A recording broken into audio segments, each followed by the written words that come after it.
Tecido epitelial de revestimento, lâminas basais, membranas basais e junções celulares. Puxa a vinheta, Charles Darwin.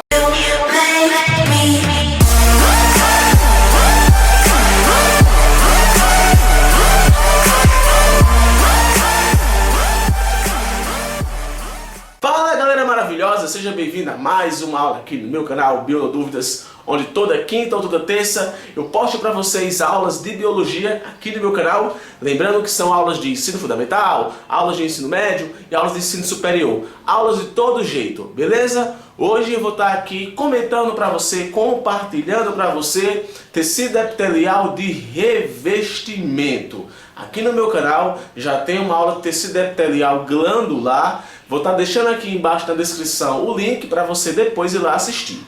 Essa aula eu vou tratar sobre o tecido epitelial de revestimento, a membrana basal, a lâmina basal e também as junções celulares. Eu acredito que essa aula não é para quem está no ensino médio. Se você quiser assistir, vem comigo com tudo. E também se você for um vestibulando, também vem comigo com tudo. Mas eu não garanto que isso vai cair na sua prova de escola ou na sua prova de vestibular. Aqui é uma aula mais para quem já está no ensino superior, que está pagando histologia na faculdade.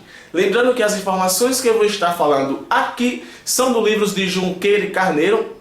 Quando eu uso livros, porque eu estou utilizando o livro Biologia Molecular e Celular de Junqueira Carneiro e o livro Histologia Geral de Junqueira Carneiro. Gosto de dizer para vocês as minhas referências, para depois não estarem perguntando de onde foi que eu tirei tal informação. Então, o que eu falar aqui, eu retirei desses dois livros, que inclusive posso disponibilizar para vocês esses livros, se caso vocês queiram. Deixa aqui embaixo na descrição o seu e-mail, que eu envio para você esse livro em PDF.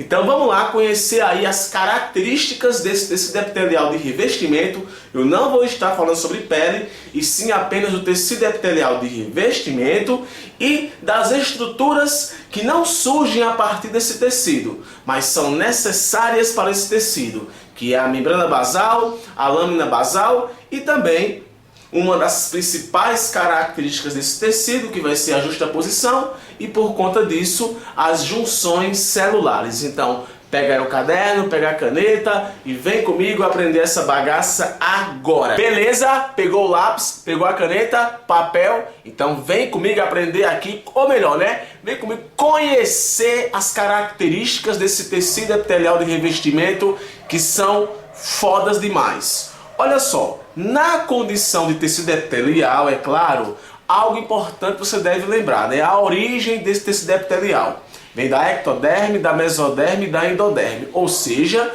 o tecido epitelial é um tecido que surge a partir dos 3 folhetos germinativos. Isso aí, pessoal, é tanto epitelial de revestimento como epitelial glandular. Não esquece disso. A característica padrão desse tecido é a questão da justaposição entre suas células. O que seria essa justaposição? Esse tecido epitelial de revestimento, como o próprio nome diz, para uma coisa ser revestida, ela deve estar unida, não é verdade?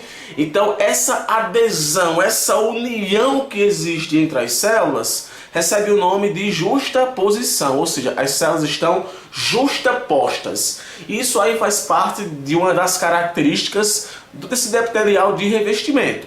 Por conta das células estarem tão unidas, aderidas entre si, acaba não tendo tanto espaço entre as células. Por conta disso, você não vai encontrar aí artérias, capilares, veias, você não vai encontrar vasos sanguíneos. Por isso, esse tecido ele é avascular.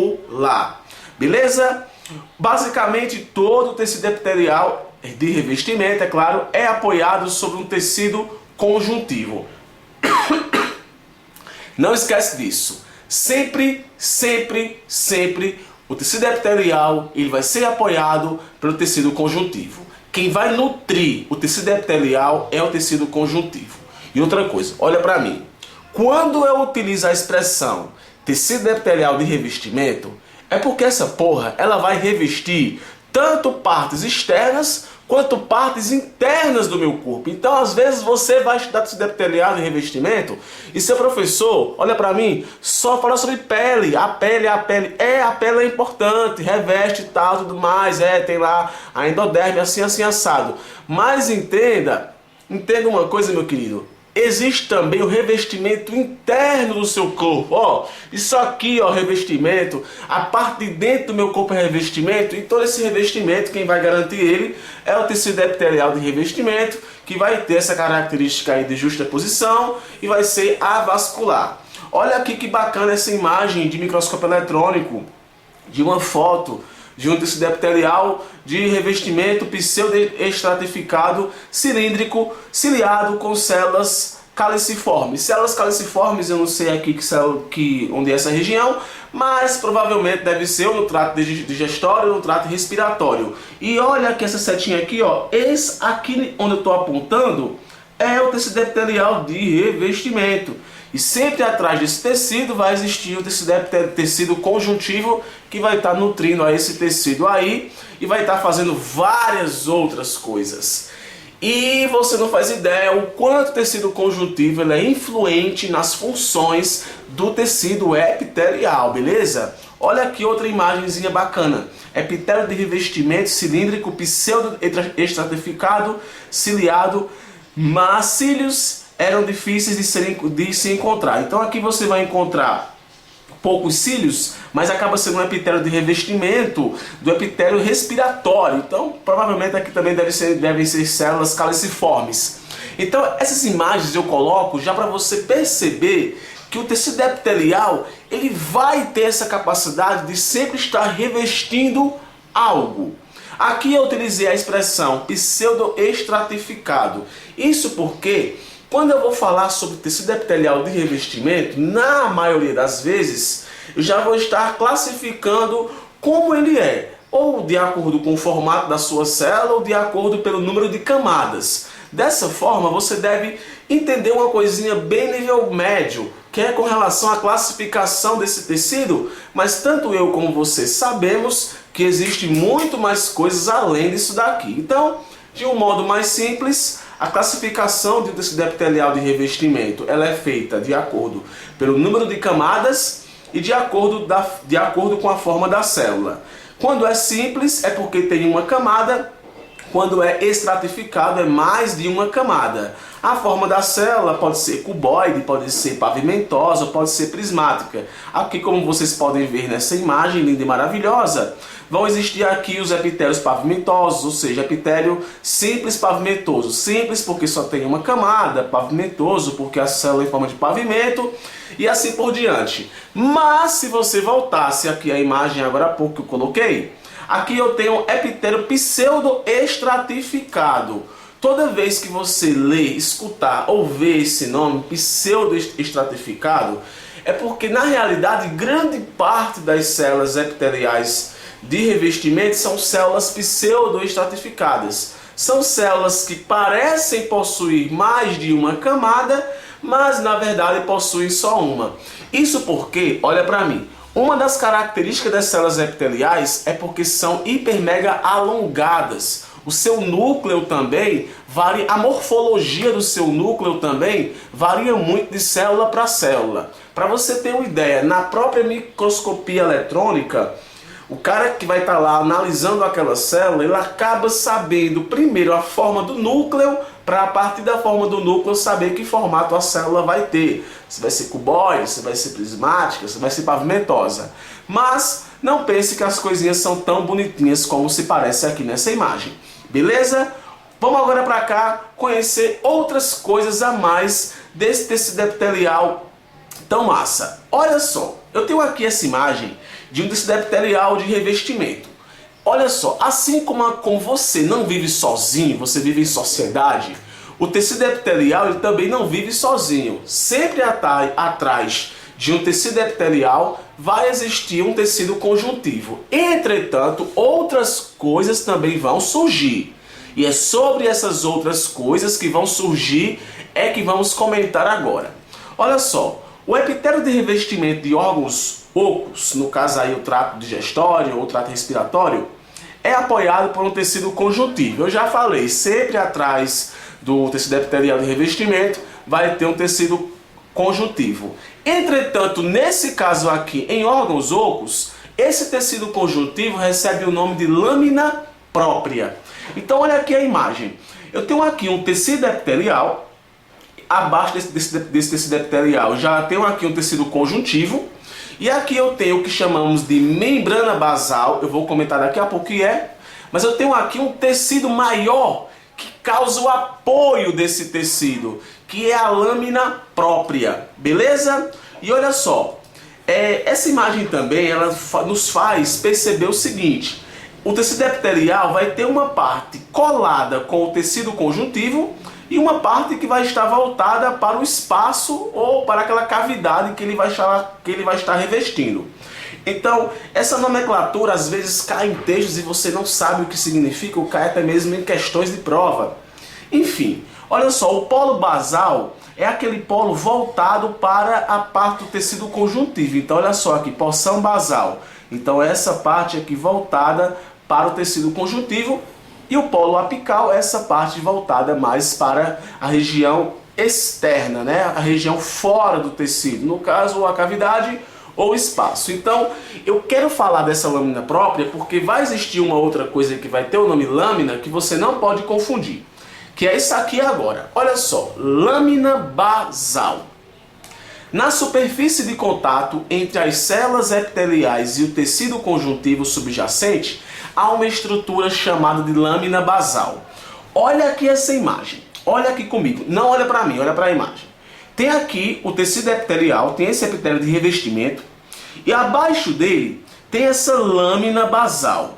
Patrick, essa lâmina basal, ela já vai ser tecido conjuntivo?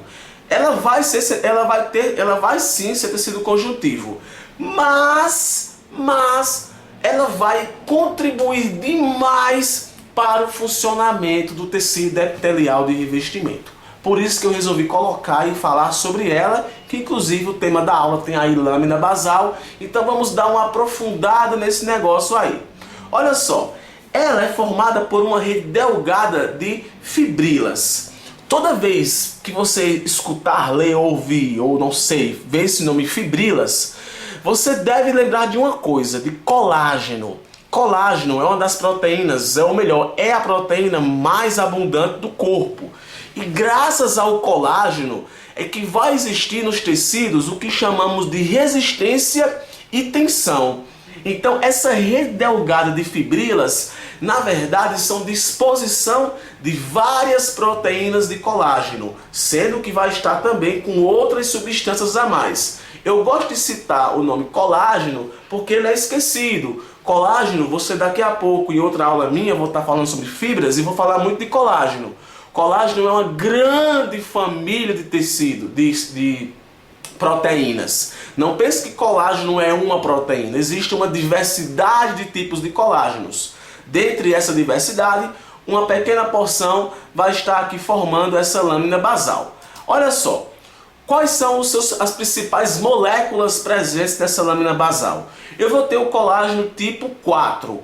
Patrick, tipo 4? Existe uma diversidade de tipos de colágeno. Esse colágeno tipo 4 vai estar dando aí a resistência, mas uma das suas características, eu vou chamar particulares, é porque ele vai estar contribuindo para a filtração de substâncias que vão entrar no tecido epitelial de revestimento, ok? Vai ter proteínas também do tipo laminina, que vai estar contribuindo para a união dessa lâmina ao tecido epitelial de revestimento, e vai ter uma diversidade de proteoglicanas que vai estar aí auxiliando na questão também de transporte de substâncias. Essa estrutura, ela é sintetizada pelas células do tecido epitelial, beleza? A sua função está ligada ao tecido epitelial, no caso, ela liga o tecido epitelial com o tecido conjuntivo. Para não ficar, para eu não se contradizer no que eu disse, essa lâmina, na verdade, ela não vai ser o tecido conjuntivo propriamente dito. Ela vai surgir a partir do tecido epitelial, e ela vai estar tão associada ao tecido conjuntivo que eu costumo dizer que ela também faz parte do tecido conjuntivo. Então, é o que eu digo, é o que eu acho. Então, lâmina basal praticamente é tecido conjuntivo, apesar de ser sintetizado aí pelo tecido epitelial, mas as fibras de colágenos e por aí vai vão estar vindo tecido conjuntivo. Enfim, essa lâmina ela vai ser importante para unir os dois tecidos, mas não pense que fica só aí. Essa lâmina ela vai servir para muitas outras coisas, como por exemplo, se liga aí, olha só, função, tem um papel estrutural.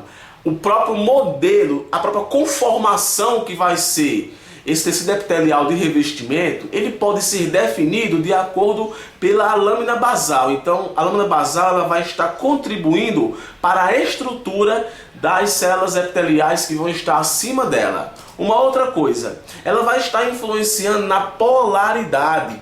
Diversos íons vão estar nessa lâmina basal, então controles iônicos de entrada e saída de íons dentro das células epiteliais vão estar relacionadas às lâminas basais. Outra coisa, regulação do ciclo celular. Uma coisa que essa lâmina é a lâmina que faz o contato com as células epiteliais, então de cara imagine que as substâncias que vão entrar dentro da célula praticamente sempre vão estar passando aí perto dessas lâminas basais. Dessa forma, essas substâncias que são importantíssimas para a duplicação das células epiteliais. Então, dessa forma, se a lâmina basal ela vai estar regulando as substâncias que entram e que saem desses epitélios, provavelmente ela vai estar ajudando aí, contribuindo para a regulação do ciclo celular. Outra coisa, afeta na transmissão de sinais através da membrana, uma vez que eu falei agora há pouco, que influencia na polaridade. Patrick, mas existe capilares? Existe, aqui vai ter capilares, vai ter vasos sanguíneos que vão estar contribuindo para a nutrição do tecido epitelial de revestimento.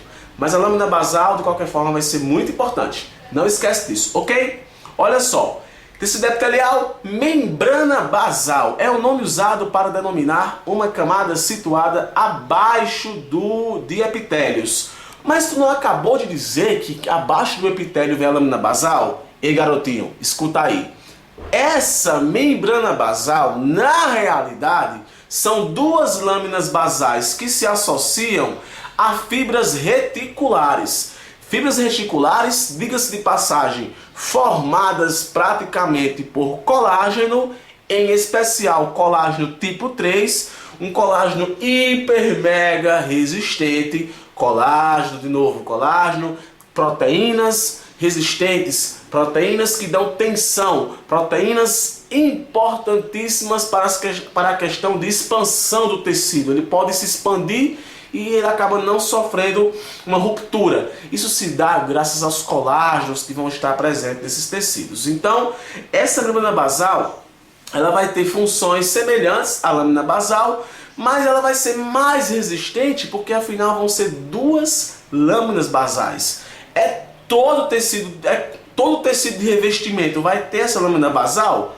Não, meu filho, depende do tecido que você vai estar falando, depende do que vai estar revestindo. Esse tecido, essa membrana basal, ela praticamente vai estar presente no revestimento de órgãos ocos. Principalmente porque esses órgãos eles sofrem muitas pressões devido ao pH, devido à acidez, enfim. E por conta disso deve existir uma lâmina basal bem mais equipada para formar essa membrana basal que vai dar essa completa resistência aos tecidos de revestimento. Ok? Função: adesão entre epitélio e o conjuntivo, ou seja, vai estar também aqui ajudando nessa questão de unir os dois tecidos. Vai ser uma barreira permeável, vai impermeabilizar, vai permitir, né, o transporte de substâncias e controle da organização e diferenciação celular. Perceba que basicamente são as mesmas funções da lâmina basal. Então, aonde eu quero chegar? Que essas lâminas e essas membranas são importantes para unir o tecido epitelial de revestimento ao tecido conjuntivo subjacente.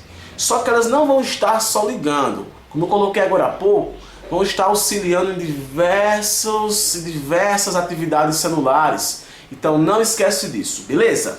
Ok. Com relação às especializações da membrana, coloquei aqui membrana, tá vendo? erros de ortografia sem eu querer, viu? Eu vou até corrigir aqui na sua frente, para poder depois não estar falando. Patrick botou errado aqui esse negócio. Deixa eu corrigir aqui, cadê? Aqui. Tá. Deixa eu corrigir aqui. Pã. Ave Maria. Tá vendo aqui, ó? Eu uso PowerPoint também, viu, meu filho? Não tem isso não. Membrana. Tá aqui. Membrana. Membrana. Tá certo, né? Beleza. Deixa eu vir aqui. Tchau. Tchau. Membrana.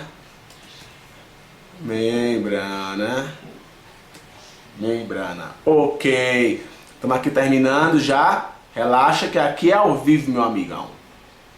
Apertar aqui. Tchanchas. Vamos voltar aqui agora nesse negócio. Cadê? Beleza. Olha só. Especializações da membrana. Existem várias especializações da membrana. Dentre uma delas, as junções intercelulares. A gente vai ter as junções de adesão, como o próprio nome diz, vai estar aderindo às células, uma vez que as células vão estar justapostas. Vai ter as junções impermeáveis, que vão impermeabilizar essas células para poder elas não haver a difusão de moléculas. E vai ter as junções comunicantes, que vão estar auxiliando o transporte de substâncias. Então, essa imagem aí ela nos traz essas especializações que aqui a gente encontra. Olha só, a junção oclusiva, a junção aderente, o desmossomo, a junção comunicante e o M-desmossomo. Aonde é, que tipo de junções são essas? Então vamos conhecer aqui.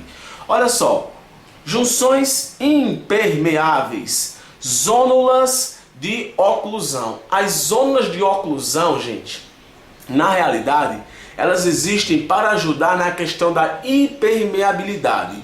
Uma espécie de muco é secretado para impossibilitar que substâncias entrem por difusão nas células. Então, note que ela fica nessa região mais apical das células. Aqui eu tenho uma microvilosidade, mas mesmo tendo uma microvilosidade, vai ter aqui as zonas de oclusão.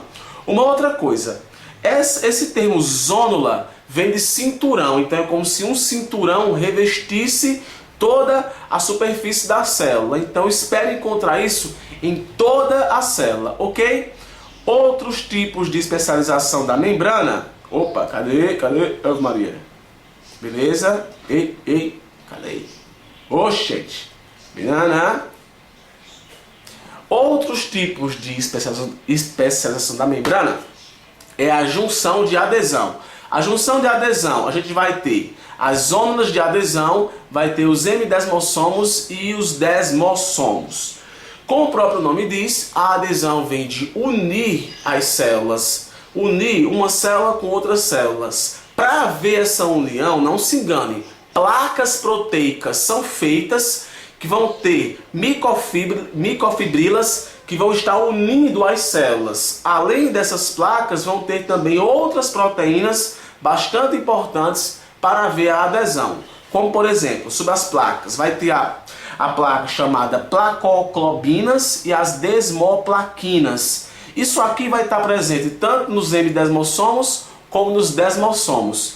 O M-desmossomo ele é mais ligado próximo à lâmina basal, e o desmossomo fica mais nas regiões centrais das células. Note aqui essas fímbrias que fazem justamente a ligação entre duas células.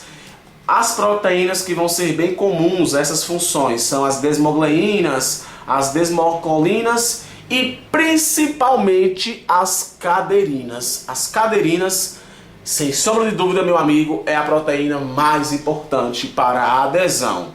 Se está aderindo, se está impermeabilizando, então quem vai fazer a comunicação? Deve existir um tipo de sistema que vai fazer a comunicação, que no caso vai ser as junções comunicantes, que vão estar fazendo aí a comunicação e a troca de substâncias entre as células epiteliais. Então essas são as junções celulares que existem entre as células epiteliais. Então eu falei sobre as junções e falei sobre as membranas que vão estar presentes aí entre as células do tecido epitelial de revestimento.